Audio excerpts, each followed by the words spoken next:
Hello, and welcome to the Trigger Warning. We here at Queer Pressure Podcast want to give you ample warning of what's to come so we can all have a nifty time. In this episode, there are mentions of homophobia, queerbaiting, queer coding, ableist language, cults, indoctrination, rape, non-consensual fiction, harassment, and cyberbullying. If you find any of these topics unsuitable, feel free to sit this one out. If not, then come Watson, come. The game is afoot.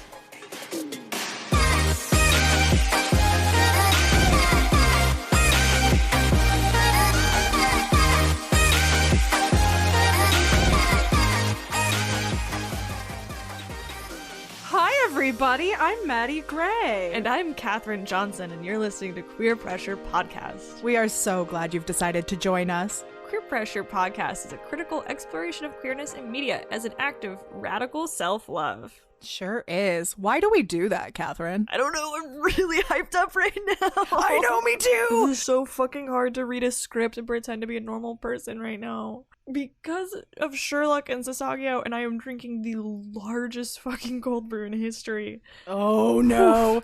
Oh boy, oh boy. Okay, so this is gonna be a great episode. Now ask me what I'm drinking. What are you drinking? I'm drinking coffee also, but it's a Seattle Roastery, and also sipping on the very last dregs of my box of red wine. I had to tip the box. You see, I had to take the bag out of the box and then squeeze it. Yep. It's like, you know, it's milking the cow. I was just kind of gearing myself up because this one makes me nervous. Okay, so this week on Queer Pressure, we are taking apart... That's the Sherlock theme. Is it? So this week, if it hasn't become abundantly clear, on Queer Pressure Podcast, we will be taking apart Sherlock, like abundantly by BBC. Queer. Sherlock is a British crime television series based on Sir Arthur Conan Doyle's Sherlock Holmes stories. It was created by Stephen Moffat. It was also co-created by Mark Gatiss. It's Gatiss. Don't tell me. Do not.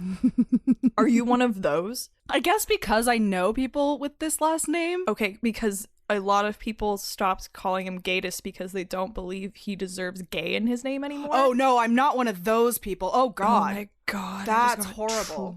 Triggered. Okay, keep going. It's Gatiss. Oh god, no. Okay, we're making a stance right now that his name is Gatiss. Sorry, I didn't even know that part was a thing. That is troubled water. And this show was produced by BBC. It stars Benedict Cumberbatch and Martin Freeman as Sherlock Holmes and John Watson. It was nominated for numerous awards, including Emmys, BAFTAs, and a Golden Globe.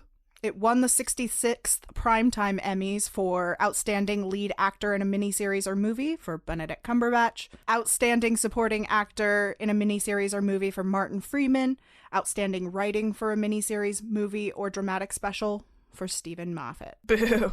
Katherine, why don't you read the plot for us? I don't want to. We didn't do that for Harry Potter. But just read it. It's funny. Eccentric genius and consulting detective Sherlock Holmes solves crimes in modern-day London with the...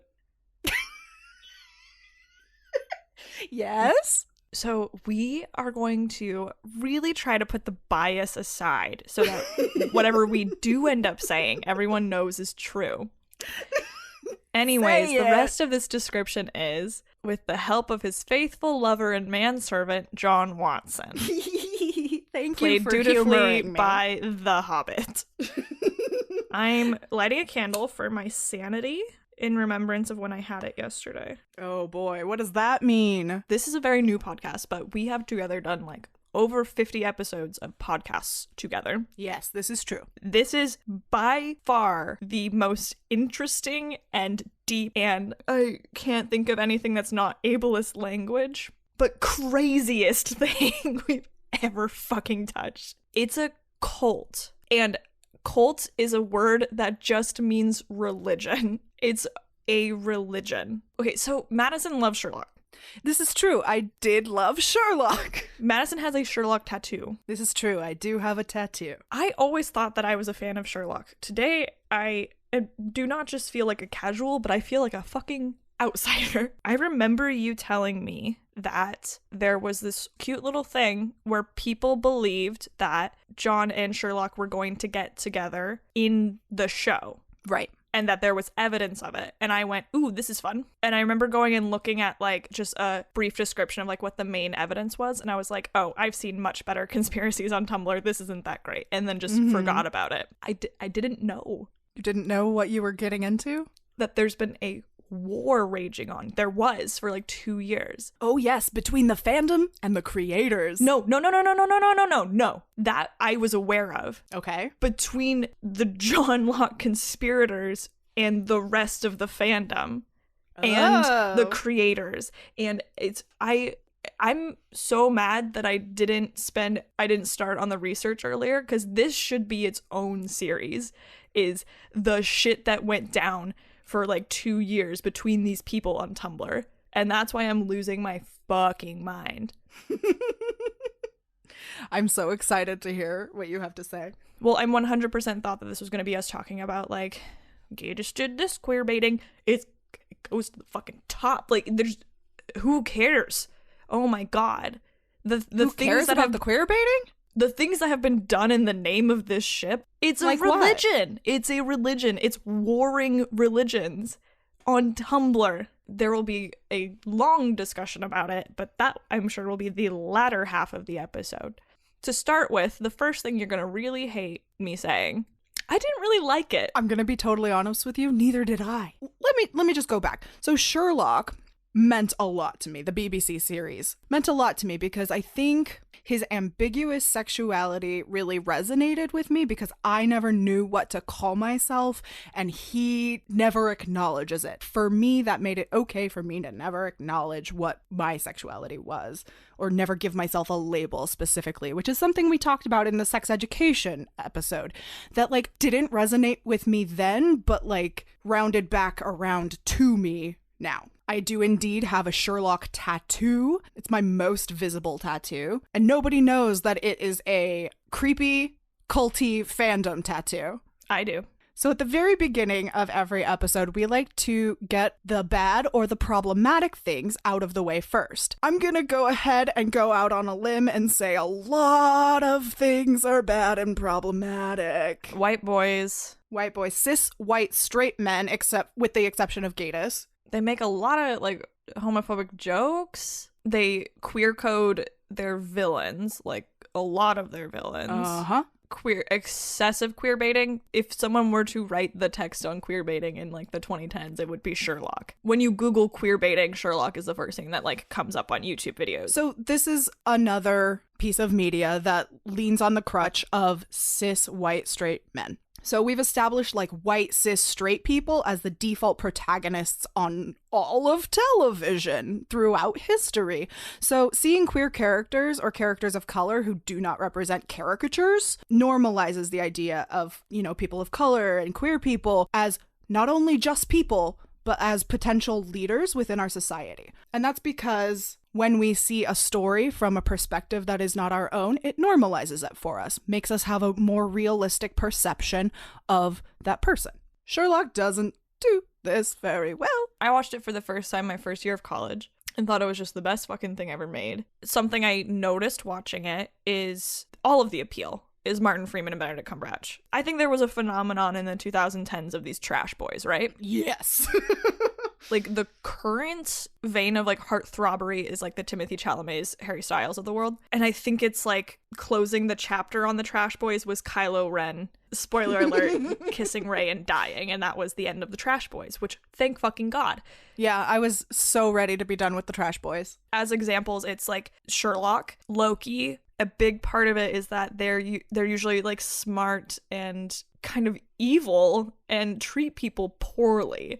Yes. People would argue that this is like an ode to the troubled genius trope. Mm-hmm. But I think us being in the middle of it, it's not just a troubled genius. It is a troubled trash boy genius. There's not a ton under the surface once that stopped being appealing. I remember that show just feeling like really edgy and sleek and new and cool, and it's not that great. Yeah, and to me, the veneer of something sleek and nice and edgy, that came from a lot of the queer coding and the queerbaiting. Yes. So in the not so distant past, we could not have openly queer people in media due to the Hays Codes. And when they were represented as queer people, their queerness was considered like a perversion or an affliction or a moral failing. So people started coding queers into media, which means that they were being subtextually queer,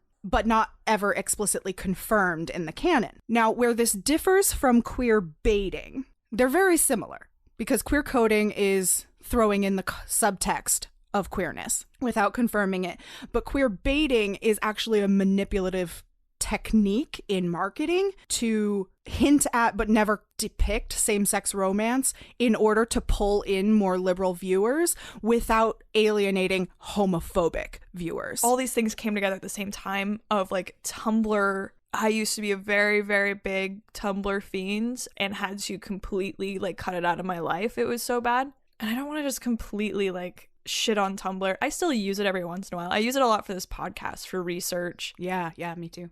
But I don't really let myself recreationally use it anymore because I think it's easy to laugh, other people to laugh at, like, look at these Tumblr girls. It's the opposite of Reddit, you know, where it's like kind of heightened wokeness, fandom shipping, that kind of thing. But there are these just veins of cultism going on. Just deep veins of toxicity. That are not, I believe, recognized because it's like a fandom, that they don't see that there's tens of thousands of people being gaslit into thinking that these things are real and it's the most important thing in your life, and it's socially acceptable to put so much time and effort and love and so much of your own spirit into this thing that isn't fucking real. And it couldn't have been at like a more dangerous time because we were not to real representation yet. And so the fandoms that these people clung on to in the mid 2010s were inevitably going to let everyone down. And here on the internet are these tens of thousands of people all just talking each other up more and more and more. This is real. This is real. I love this so much. This is my whole identity. And what they didn't see coming was that you can't fucking worship these dumb white men's TV shows. Yeah. I was very sad when I went to bed last night. It was very, very sad. Because, like, I fell into that trap, right? I practically worshipped this TV show made by straight, cis, white men who were inevitably going to let me down. I don't think the first two seasons are nearly as good as I thought they were when I first watched them. I don't think they're as good as I thought they were, but I still think they're decent, especially in comparison to what comes after, because like I can't separate my perception of the first two seasons and my perception of the second two seasons, because the second two seasons go hog wild. Well, it's very refreshing for me to hear you say that, because I remember when season 3 came out, series 3, and I thought the first episode was just weird because they're like, the mystery was just awful. Yeah. But there was a lot of fan service, and I had said that to you. I was like, I don't know how I felt about it. Like, this was fun, but like there wasn't really a mystery. Like, it wasn't really like a Sherlock Holmes story. And you were like, I don't care. I just care about the fan service. And I was like, oh, I was shit. a little bit, not even a little bit. I'm gonna correct myself. I was beguiled by the fan service. And I think when you're in the thick of a fandom, it's very easy to become beguiled by just the tiniest slivers of acknowledgement from the creators. And no one was seeing that this was a train headed for disaster. Yeah. Let's talk about the queer baiting. You want to talk about my evidence for all the queer baiting? Sure. And I want it to be known that I have never shipped JohnLock. I have always shipped Sherry. That's fine. I am so much more of a distant fan now. I don't even know that I would consider myself a fan specifically anymore. Yeah. The tattoo on my arm now more represents kind of a phase of coming to awareness of my perceptions of my own sexuality than it is specifically tied to Sherlock anymore. So let's talk about all the gay things that happen in Sherlock. Talk about all the gay things in Sherlock. I'm only going to point out the biggest stuff. I'm not even going to like go into like the long stairs that there's share. I'm not going there. So as much as this is a story about a man who loves solving puzzles, the series inspires viewers to look at the world in the same way that Sherlock does, to make a mystery out of everything. And then they leave a trail of breadcrumbs right to the brink of queerness. So characters in this world are constantly assuming that Sherlock and John are a couple. John always steps in to correct them, but Sherlock never so much as acknowledges the mistakes. It becomes a running gag for almost every single episode. Okay, I will, at the end of each of these things, I will say whether or not, yes, that is a normal human thing to say. Okay. Yes, that is a normal human thing to say. Thank you. I mean, so I'm not a conspiracy theorist. These are just like subtextual things. That's why I am here. I am the bumpers that if you start Thank you. If you start to tin hat, I'll be like, back on track. Thank you. Sexuality is a major theme that pops up in Sherlock. So the creators really have to jump through hoops to avoid talking about Sherlock's sexuality. If sexuality never came up, that's one thing. Like in Harry Potter, sexuality was not a theme of the overall story until J.K. Rowling posthumously labeled Dumbledore as gay and opened that door. Yeah, this is the opposite, because she had, you know, this sexless world and then later said it where they have this gay paradise and then are saying no. Like there's sexuality everywhere. Everyone thinks that Sherlock and John are together. How many times does John have to say, I'm not gay? I would say the best example of that was Moriarty in episode 3 posing as a gay man to hit on Sherlock, and then at the end of the episode we find out the gay man that hit on Sherlock was actually Moriarty. And somebody had pointed out that why would Moriarty pose as a gay man to get Sherlock's attention if he did not think that Sherlock is gay? If that's not true, if he was not posing as a gay man to get Sherlock's attention, that just means that he is a gay supervillain, which is more queer coding of villains. Yes, correct. Will you read this script with me? Will you be John? What? You want to be my boyfriend? Nope. Sherlock and John go to Sherlock's favorite restaurant, Angelo's. You're going to make me do a scene. And are mistaken for a couple. Oh. Okay. So, and they make the following small talk. You don't have a girlfriend then? I sound like the cabbie. That was delightful. Do it again. Yeah. You don't have a girlfriend then? Girlfriend? No, not really my area. Oh, right. Do you have a boyfriend? Which is fine, by the way. I know it's fine. So you've got a boyfriend then? No. Okay, so you're unattached. Just like me. John, I think you should know that I consider myself married to my work, and while I'm flattered by your interest, I'm really not looking for anything. No! So I just want to point out, notice that Sherlock doesn't say men aren't his area like he does with women, just that he's married to his work, and that's why he is rebuffing what he believes are John's advances, right? And doesn't this happen like more than once? I read somewhere that like more than once he would have the opportunity to say I'm not interested in men, but never does. All the time. Yeah. Whenever somebody's like, oh, John and Sherlock are a couple, he always just either smiles to himself or doesn't acknowledge it. Whereas John is always like, I don't know if anyone in the world cares, but I'm not actually, but I'm not gay. And it's like, no one cares. So this conversation appears in the exact same episode that Molly attempts to flirt with Sherlock by putting on lipstick, which he completely is oblivious about. So why does he notice or even misinterpret John's question while failing to notice Molly? Yeah, he's not completely oblivious to someone hitting on him. No, he's just oblivious to women. And then there's the entire scandal in Belgravia. So in this episode, we're introduced to Irene Adler, who is a dominatrix, a queer dominatrix, by the way, and our kind of villain of the episode. She's a fucking villain. She is a villain, but she's in love with Sherlock. I did not like her in this rewatching. I was like, I didn't either. I didn't like her in the first watching. He obviously is not very interested in talking about sex. And you're making him incredibly uncomfortable. Literally every word out of her mouth is talking about fucking him, and I'm like, that's rude. And like she smacks him with her riding crop. It's just not nice. He didn't consent to any of that. She drugs him, and I'm like, that is not nice. It's not very nice. But she does match his wit, and she's a formidable foe. So Sherlock does indeed develop some sort of feelings, though we can't really put a finger on, are those sexual feelings? Are those romantic feelings? Are those like adversarial feelings? There's something there. There's a nugget of something. We just can't put our finger on it.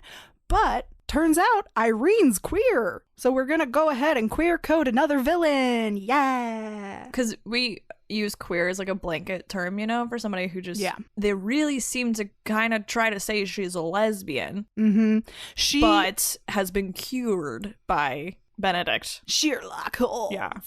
John once again is saying, I don't know if anyone cares, but no, we'll get there. We're going to read that scene too.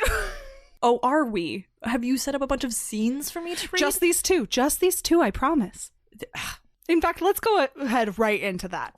Sure, let's go ahead and go right into that. Speaking of consent. John and Irene face off in a construction site, I believe. He tracks her down to a construction site, corners her, says, "You have to talk to Sherlock. You're ruining him. He's broken." And she says, "Fine, I'll text him and let him know I'm not dead, because we clearly have such a wonderful connection." And the following conversation ensues. I want to be Irene because when I do John, I sound like that's a fine. Cockney. Go ahead and be Irene. Are you jealous? Fuck. You're still Cockney. Are you jealous? We're not a couple. Yes, you are. Who the hell knows about Sherlock Holmes? But for the record, if anyone out there still cares, I'm not actually gay. Well, I am. And look at us both. So we see two characters who should not, given their labels, be attracted to Sherlock Holmes, but both loving him very deeply. No, stupid that, like, I'm a lesbian, but this trash boy. Yeah, that is really stupid. That is a trope. The right man hasn't come along.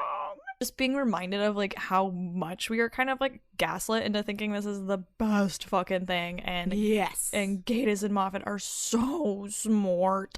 And this is the smartest show on television. It's not. It's not. To the point that, like, when Series 4 came out, we were like, how could this be bad? Because it was. It was obviously bad.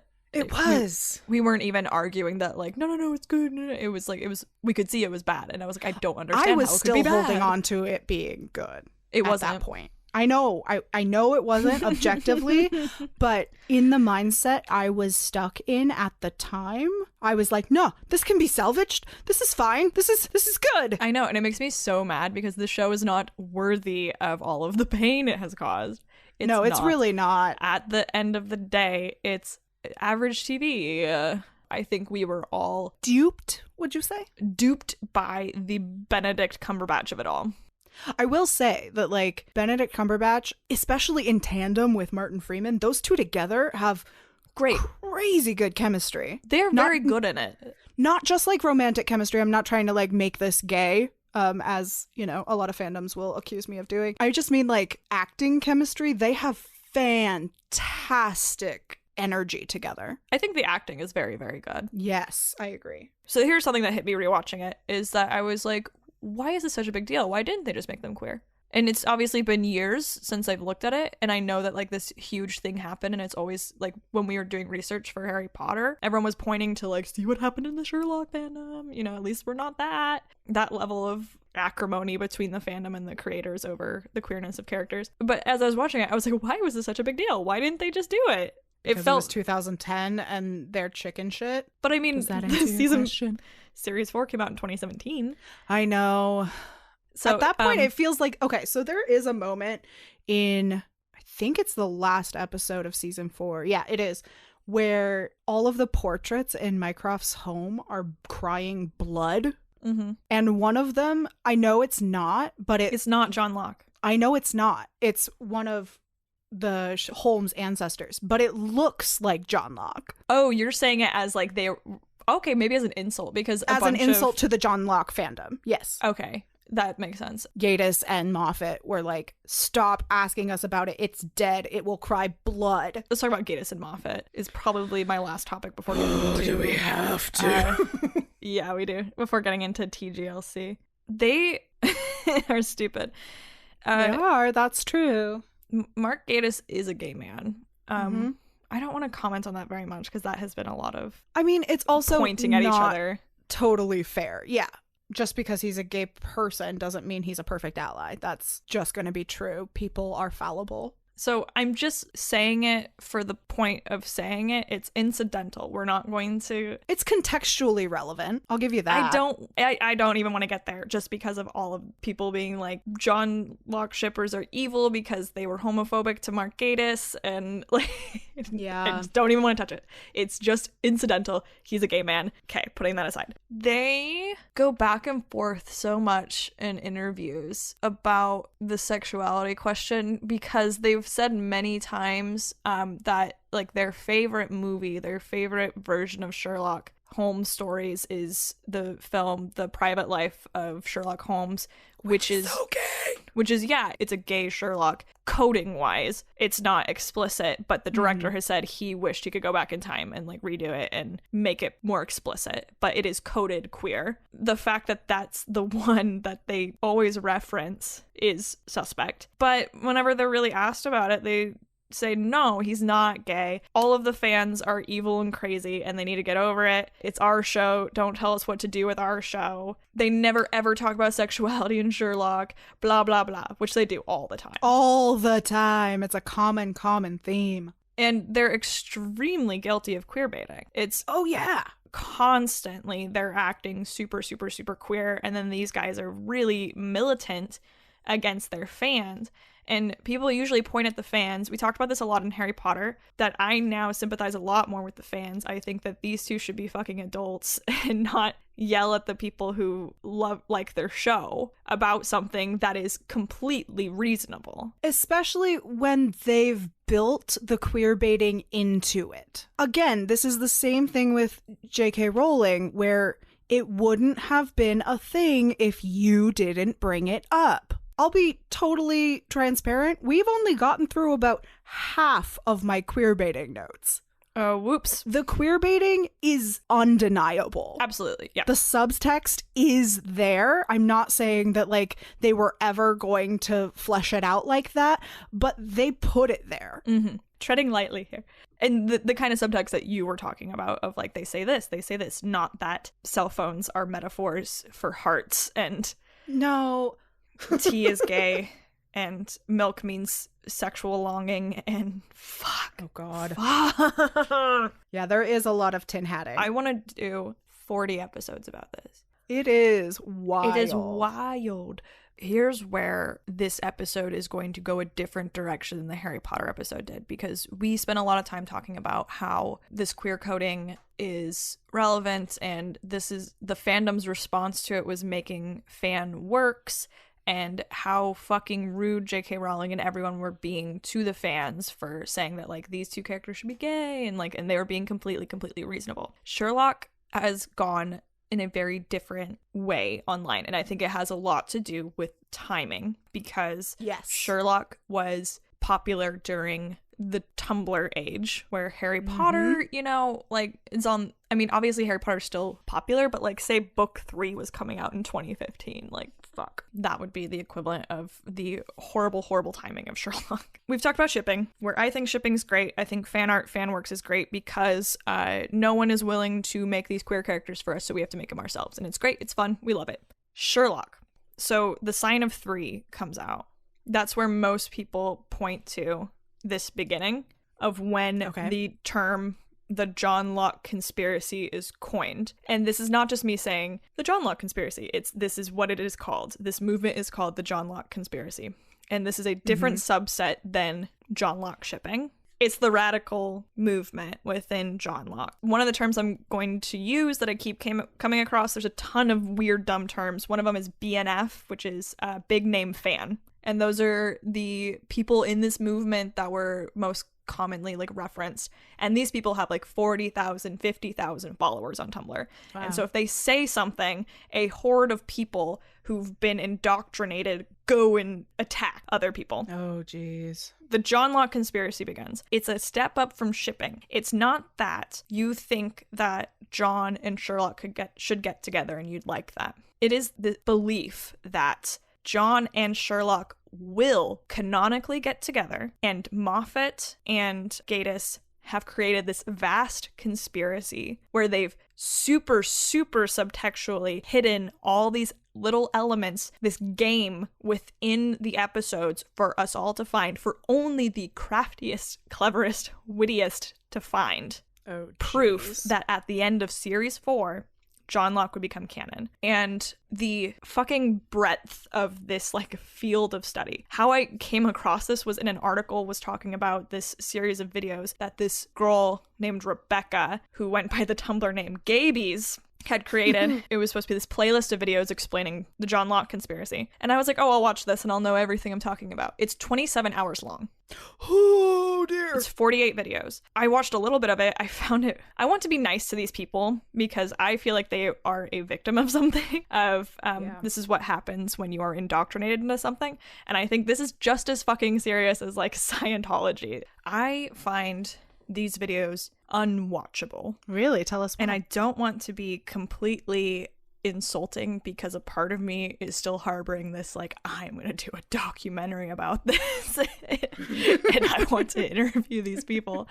But she is so happy and gleeful and has light in her eyes, and it makes me crazy because I know how wrong she is. And it's just so hard to watch because I know what's coming, and it's like watching someone talk about the love of Jesus for 27 hours. It's like that. Like, I can't explain the light in this person's eyes that just doesn't stop as she's talking for 27 hours and how happy she is. And the other thing is just how tin hat, if you don't know what the term tin hat means, it just means like if somebody would make a tin hat out of tin or aluminum foil, then they are a tin hatter.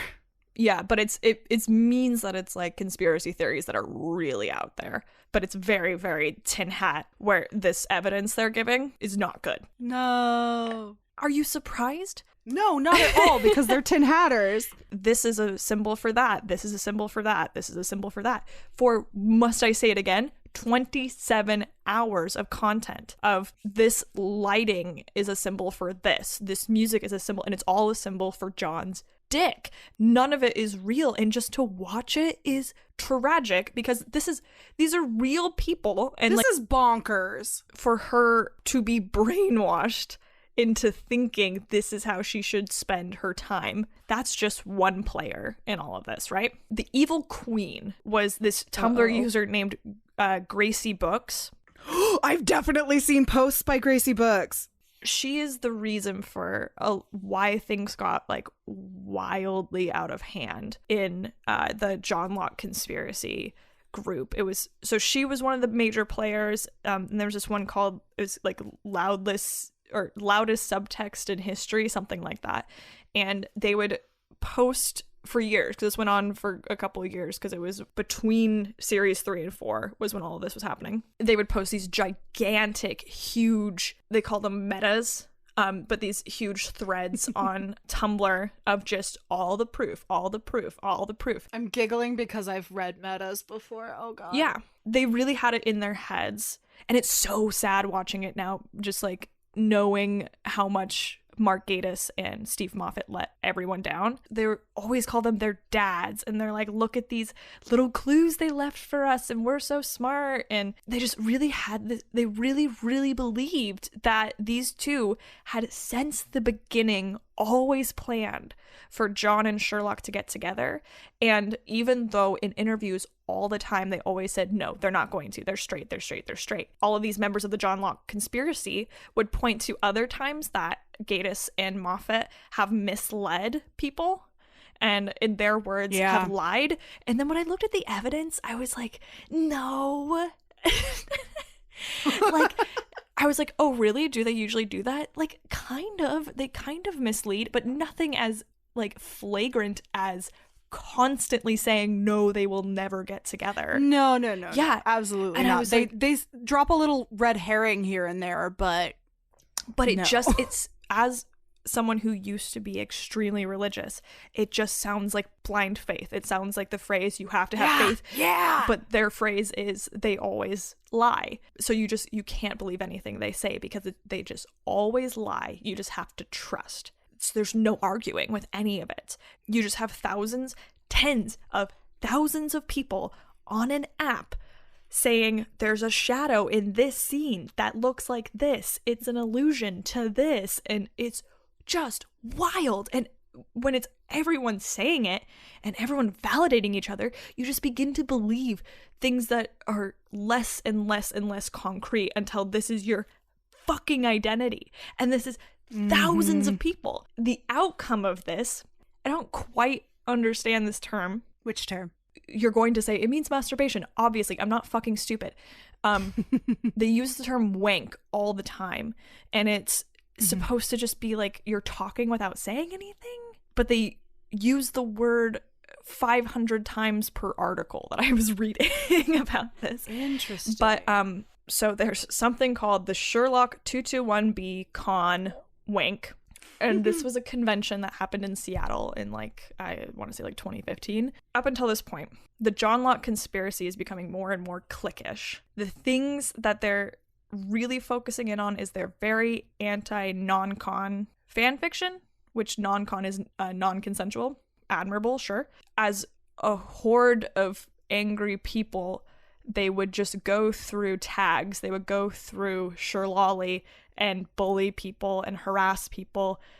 Come on. I was reading this post from this girl that said how triggered she still gets when she thinks about this time of her life, that when she was 16, these adult JohnLock conspiracy fans, people would send her requests of putting together outfits for the character Molly, and someone said put together an outfit that she would wear to meet Sherlock's mom, and she did, and she didn't say anything else, and they created an entire Tumblr account just to harass her, and she was a 16-year-old, and they were That's adults. So fucked and up. she said she still has anxiety and PTSD about it to this day because they were just so relentlessly harassing her. And I don't want to just blanket say they harassed this person, because that's very, very common in fandoms to say no, that ship is bad because they harass all the other ships. So I would need to see a lot more real concrete examples. Well, you've heard about what happened to Martin Freeman, right? Oh, his wife? So Martin Freeman and Amanda Abington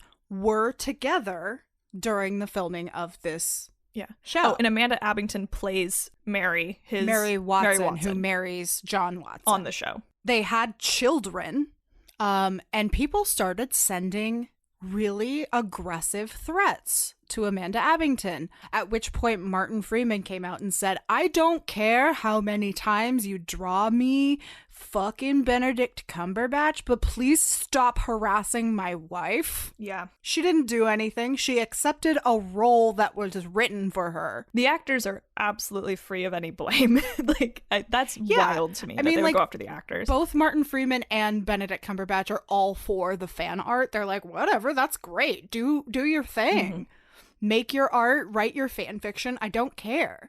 But when you cross the line into harassing real life people, you've lost the high ground. But see, is what I will say. I will also argue, because a lot of people are JohnLock conspirators and JohnLock shippers are evil because they harass the creators of the show. Fuck the creators of the show. They brought it on themselves. I don't care. Yeah. I'm saying the actors are free of blame. Yeah, they have nothing. Fucking Gatiss and Moffat knew what they were doing. Don't feel bad for them. We shouldn't be homophobic to Gatiss or say anything that doesn't have to do with you guys queerbaited, and that's fucked up. But absolutely. And we shouldn't be sending them death threats or aggressive mail either. But and I'll get to the things that they did. But yeah, they absolutely deserve our ire for what they did do. Mm-hmm. Fuck them. They brought it on themselves. But I just don't think it's all the JohnLock conspirators' fault. But I will get to that point. Where did I fucking leave off? The JohnLock conspirators are getting a huge name for themselves. The rest of the fandom can't deal with it. And they're just getting more and more insular. But there are a lot of good people. You watch these fucking videos with Rebecca, and it's this seems like a very good, lighthearted person. So her first video in this list of 48 videos has 80,000 views. Her very last one has 50,000 views. Seems like the ones in the middle average like 30,000 views. That's a lot. That's a lot of people. And this is just some girl. They're just making 27 hours of footage. Just making videos in her living room about meat daggers and things. And oh God. Anyways, Seattle and the 221B con wank. So Grace and they call it Grace and her minions. So the big evil ones arrive at this Sherlock convention in Seattle and decide to destroy it. Jesus. Basically. It's because there was a panel called Think Kink, and this group had wanted to host the panel. They were not invited to. Some of the fans who had been around a little longer were invited to. And so they decided to attend the panel and destroy them. And in what way? Okay.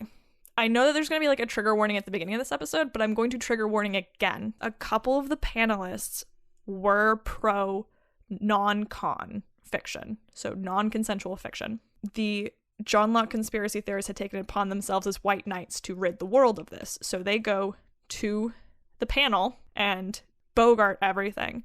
And apparently it was supposed to be a 60-minute panel. It ran 90 minutes because these people would not stop asking questions and bringing it back to non-con. And some of the panelists said that, like, there was nothing wrong with that. That is absolutely, like, a good discussion, but it just turned into this violent attack that led one of the panelists, just goes by the pseudonym Irene. She's an Irene Adler cosplayer. She ended up, so this is the part that's like, I don't know what to think. She ended up admitting and telling her story of sexual abuse to this whole panel and said that non-con fiction helps her contextualize her feelings. And I was like, this is actually I'm not touching that with a 10-foot pole. Common. I will talk about it just very, very briefly. Okay.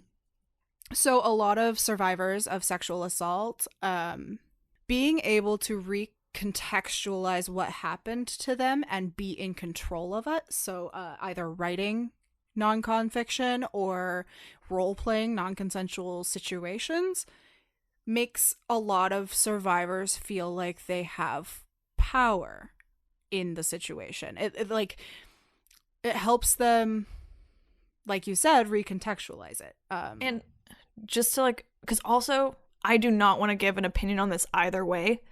I'm just asking. From what I understand, these stories aren't like sadistic. No, a lot of the time they are not. It's like two people in a relationship. I don't want to get into it, but like just to these aren't predatory stories of like violence. Most of the time not, no. But I once again do not want to put my opinion on it either way. I'm just saying this is what happened. So they're at the convention and this woman explains this and she tells her story of trauma and they keep fighting with her, and one of their group was secretly recording it. Oh fuck. Seriously? Even though like no one else was, and this is people survivors telling their stories. The Irene woman broke down crying. And she's a panelist, and she's crying because she's feeling attacked, and she doesn't know she's being secretly filmed. She leaves the panel, and a bunch of people start coming to her like, oh yeah, and they cannot stand any depiction of Sherlock being a top. That's, oh my God! To them is tantamount to a non-con. That's rape. Jesus to fuck. them. They think it's rape because they think that it's like there's really only one depiction of Sherlock as a top, and it's a rapist. And so if you like top Sherlock, you're probably a pedophile. It seems like how a lot of this went. Like they love calling people pedophiles. And so people are coming to this woman and saying like, they did this to me on the internet. They did this to me on the internet. And so a bunch of people got together and decided to complain to the convention, and they sent emails. And then honestly, that's fair. Grace gets an email from the convention that says that she will no longer be allowed to register to attend. Good. And she puts this on the internet and gets all of her people riled the fuck up. And one of her friends is like, I recorded it. Do you want me to post it? And she's like, yeah, fucking post it. So they post it on the internet. This woman's I'm laughing because I'm horrified, and it's just oh yeah, crazy. This is a very common emotional response to horror and discomfort. Yeah, this is so fucking insidious. This is just a little tiny window of the things that were happening. Because, like, you go on YouTube, you can't find shit about this. But you go into, like, the weird, more fandom wikis and stuff, and people have written about it at fucking length with receipts. And I'm just like, how did this happen? And no one knows about it. This was fucking wild, because it was this shit going on all the time and just getting worse and worse and worse and worse as they're all just preaching to each other. So then we come up to series 4. Everyone 100% dogmatically believed this is it. This is what our dads have been cluing towards the entire time. Is the last episode of series 4 is going to be John and Sherlock getting together, which even casuals like myself would be led to believe this based on some weird queerbaiting that they were doing in their marketing. Oh my god, do you remember that commercial? I mean, that Go ahead preview? Yeah. Okay, so we talked about this in the Harry Potter episode too, but promo commercial that they let out was Sherlock looking tortured in the camera while somebody over the top says, "You'll have to admit your deepest, darkest secrets," and saying to someone off camera, "I love you." The entire fandom was like, this is it. This is the JohnLock moment. This is what's gonna happen. Sherlock and John are going to finally admit to each other that they're in love. But what happened, Catherine? They didn't. And no! No shit, Sherlock. That was a good one. Drum roll. But even before it came out, the last episode leaked in a couple places, and people got their hands on it. And the BNFs, the big name fans who were, the priests of this movement, said, "Don't worry, y'all. We know how smart Gatiss and Moffat are. This is fake. It's to get all the casuals off the trail so that we will have the biggest upheaval in television history," is what they thought that was happening. Was that was why they were just so vehemently saying, no, this is not going to happen, is because they were setting up for the biggest thing in television to happen ever. So this played right into that of like, look how the lengths they're going to make everyone... They released a fake episode. They let a fake episode leak. And guess what? It wasn't fake. It was the actual episode, and it was terrible, and it also did not have JohnLock. One of these contributors to the writing on this like fan wiki described this moment very poetically, I think. Oh, I'm excited. The meteor doesn't arrive. Your congregation panics. The most crucial step at this point is to direct blame at an object other than yourself. The second is to promise delayed gratification. Tell them that the meteor will come. Pick a date in the not-too-distant future, close enough that they won't have much time to reconsider, far enough that they will have time to process and reignite their passion. The meteor will not arrive on the assigned date. This is optimal. Your congregation will now have the option to accept that they have been duped twice, and that all the measures they have taken to prepare for ascendance were for naught. They'll remember the hopeless shame and despair they confronted the first time the meteor did not arrive. They will remember the joy that believing your assurances and prolonging their hope, no matter how illogical, brought them. Rather than accepting that they were wrong, they will believe whatever you tell them next. And that was someone explaining what happened in the JohnLock conspiracy. So the episode airs, and there is no JohnLock. Because, obviously, there is a secret 4th episode. No. What? No. The entire reason Series 4 was so terrible was because, I don't even really understand it, but they were trying to say that like it was terrible on purpose to prove a point to everybody and to try and mislead everybody because there was this 4th episode coming. So the first inkling of this like 4th episode coming was, I believe it was Grace, the patron saint of shit, pointing out and posting on Tumblr, once Sherlock ended, the week after it, in their time slot, was an adaptation of Apple Tree Yard was going to premiere. Okay. And the description of it was that, like, a young doctor has an affair with an enigmatic stranger. Oh my God. And, like, one of the actors' last name was Watson. No. And everyone was like, Apple Tree Yard is the 4th episode of Sherlock, which is going to confirm JohnLock. So everyone gets super fucking excited and goes to watch it. And obviously it was not the 4th episode of Sherlock. Obviously. So they attack the creators of Apple Tree Yard. They attack BBC and PBS. Mark Gatiss is actually like a gay activist and like donates money to gay organizations, and like this woman was posting about how she called like everything he gives money to demand that he is turned away because he did this thing. And like a bunch of them were saying like, do not watch the BBC or PBS until they renounce Sherlock. And oh my God. And it was like, oh my God, the BBC has fuck nothing to do with queerbaiting and Sherlock. Like they just give him a time slot. Like it's not the BBC's fault. And it got so wild. But fear not, this does not mean that there is not a 4th episode of Sherlock. What do you mean? Clearly, what Gatiss and Moffat have set up is a mystery. They believed that they had set up this little quest on the internet for everyone to figure out. And if they didn't play the game and beat it, they would never get the 4th episode of Sherlock. Well, the game is on. Yeah, so this caused a bunch of people to start harassing the fuck out of like everybody on Twitter, thinking that this was part of the game.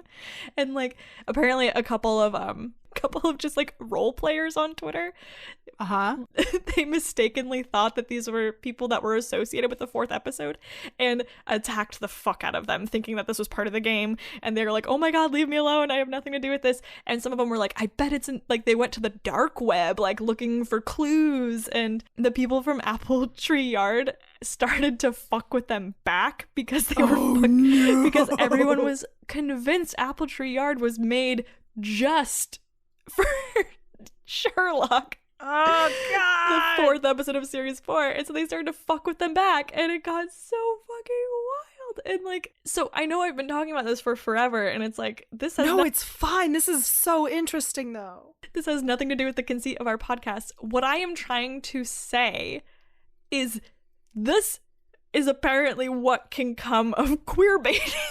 You create a very toxic, downright, I mean, I apologize in advance for the ableist language, but crazy subsect of the fandom. Yeah, it's mob mentality, it's religion, it's dogma. It's cult! And we just laugh it off because it's just like, oh, it's just a bunch of funny Tumblr girls, and no one sees what's actually happening here. And so a lot of this has dissipated. A lot of the major villains have gone into other fandoms. Rebecca, the girl who made the like 48 videos, has disappeared from the internet. Oh wow. All I could find of her was people hoping she's okay. I saw mentions of like she had posted a video of her just like sobbing. A lot of the people who were writing all this shit about how evil the JohnLock conspiracy were like kind of making fun of that, and that made me very sad because this probably destroyed her emotionally. This probably destroyed a lot of people emotionally. I know for sure so I was never as tin hat as it sounds like these people were, but I definitely cried when I found out that JohnLock was never going to happen. Like, of course, like in the back of my mind, I knew that Moffat and Gatiss were not going to follow through, but I still had a sliver of hope. And it all feels very silly now, like us as like adults now, to look back on this. I remember what it was like to be ensconced in that Tumblr-ness, and it starts with, I mean, when I was saying I was rewatching this and went, oh yeah, I feel like if this was made now, everyone would assume that they were romantically interested in each other, and it wouldn't be a thing. It just starts with this idea of like, what if these two loved each other? What if this was queer representation? And that feels good. That's a little surge of serotonin. These are certain things that I definitely wanted to cling to in my early 20s. And seeing and reprocessing them now as like a fully fledged adult person is so discombobulating.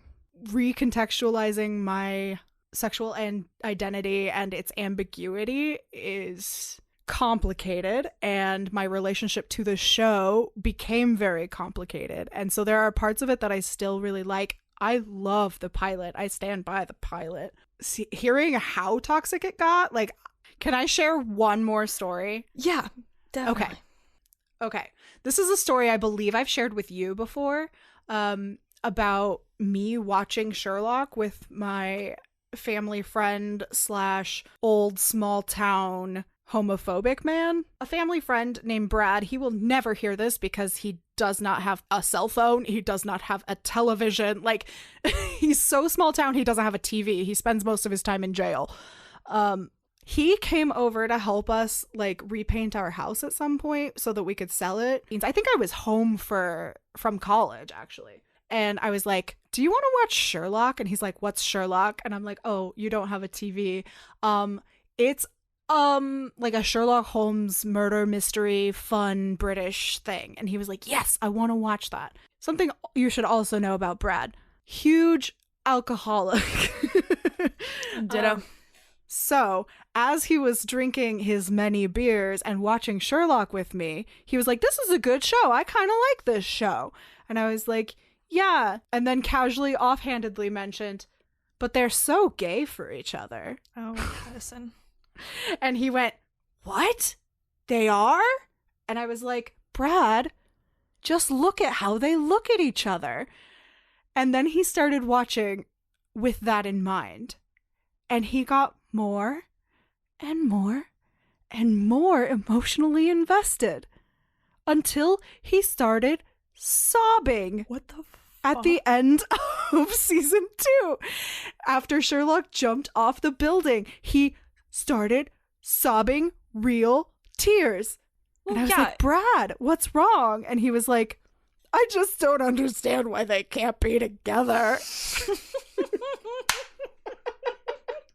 And I was like, same, my friend. Yo, same. It is a better story. It's a much better story. And he was like, that had not even occurred to me. And like, he's not like aggressively homophobic, but he's like small town, I don't get it, so it's not really my wheelhouse kind of homophobic. Right. But as soon as I said it and he started looking for it, he was like, look at how he looks at him. And I was like, I know. And he's like, he loves him. And I'm like, I know.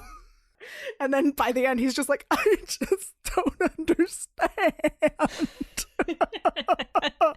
I'm like, what's wrong, Brad? Why can't they be together? I mean, yeah, that's what's annoying, is like, coming at this objectively, they've written a very good romance story between these two, and it's a really good payoff, and that's the whole reason why everyone loves that episode. Yeah, is because they hold hands when they're running, and it just hurts your feelings. But no homo. Sherlockians, that whole group, they came up with this thing called the dynamic, built around the ship, and I'm doing this from memory, but it's like, one of them is called the Sweater Boy and the other is the Absolute Disaster, I think. And which is funny, but then they used it as like proof that we're better than everyone else, and like, oh no, but they were just proving the superiority of the dynamic over other ships. It was getting fascist. Like, it's ship Stop fascism. They were proving that if your ship does not fall under the dynamic, it's not as good. Okay, I have to die now. Why do they have to, like, it's a really funny idea that like the Sweater Boy and the Absolute Disaster, and like the second I read that I was like, oh yeah, there are a lot of ships like that, but apparently if you do not fall under this, then you are a blood traitor. God, this didn't feel like self-love, this feels like self-harm. And they would use it to like prove that like het ships are bad, and oh god, just a bunch of little fucking Nazis. Like, canceled. Sherlock. So what have we learned today? Queerbaiting is bad.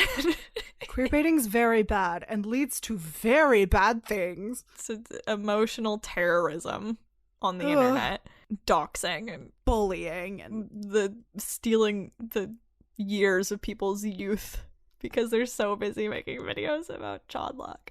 Making them get tattoos. Queerbaiting's no, bad, y'all. I don't regret my tattoo, but queerbaiting is fucking bad. Don't do it. So I'm gonna need an emotional pick-me-up right now. Like, hardcore. I'm depressed and upset. Oh, is that a box of nice things? It's a box of nice things. Do. So, this last Christmas, I gave Catherine a treasure chest full of nice things written on slips of paper, and as an act of radical self-love, she is required to read one on every episode. I picked out the piece of paper that looks the most like the wallpaper on Sherlock. That's why I chose that one. Okay. Katie Lou. It matches my two. Katie Lou, you inspire me endlessly. Matterstein. Oh, ain't that nice? So well, then, if I inspire you so much, then you should donate to my Kickstarter for my investigative docuseries about the JohnLock conspiracy. What really happened? You... Jesus, this episode got so fucking weird. You've been listening to, yes, this was still Queer Pressure Podcast and our critical explorations of queer media as a continued practice of self-love with Catherine Johnson. And Maddie Gray. If you can spare us a like, a subscribe, even a review on Apple Podcasts or Apple Music, that would be so awesome. You have no idea how much it helps us. We are a small podcast. This is how we get around. You can also follow us on Twitter, Instagram, or Facebook at Queer Pressure PC, or visit our website at queerpressurepc.com. Once again, that is Queer Pressure PC for podcast, not for pudding cup. Thanks for joining us, everyone. We hope you had a better day than us. Bye, guys.